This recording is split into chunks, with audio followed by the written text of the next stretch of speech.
Richard Lees a détaillé la stratégie de croissance économique de la région nord du pays aux investisseurs chinois.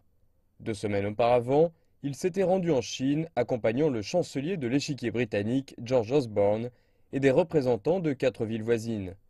Il espère que la visite du président Xi réservera encore davantage d'opportunités. Dans le nord de la Grande-Bretagne, il y a un grand nombre de villes de moyenne taille très proches les unes des autres. Par exemple, Sheffield se trouve à 50 km de Manchester, Leeds à 55 km, Liverpool à 52 km. Donc si vous prenez la superficie de ces villes ensemble, cela est moins étendu que beaucoup de villes chinoises. Ce que la région du Nord doit faire, c'est d'améliorer le système des transports entre ces villes afin qu'elles puissent opérer avec plus d'efficacité, comme une seule grande ville, un seul marché, qu'elles deviennent une grande ville de 10 millions de personnes, une ville qui serait plus grande que Londres.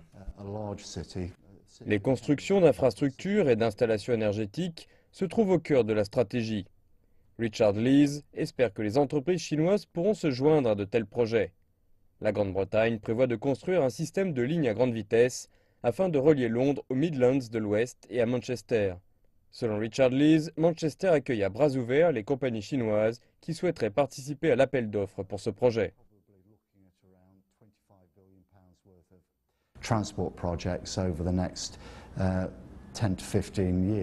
Ce projet de transport représente environ 25 milliards de livres au cours des 10 ou 15 prochaines années.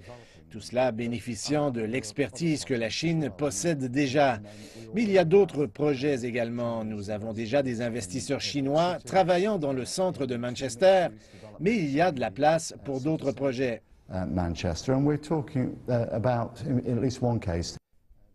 À l'instar des bureaux de nombreux officiels britanniques, une maquette de wagon de train à grande vitesse chinois se trouve dans le bureau de Richard Lees. Il espère que le président chinois pourra se rendre sur le site de construction lors de sa visite d'une journée dans la ville.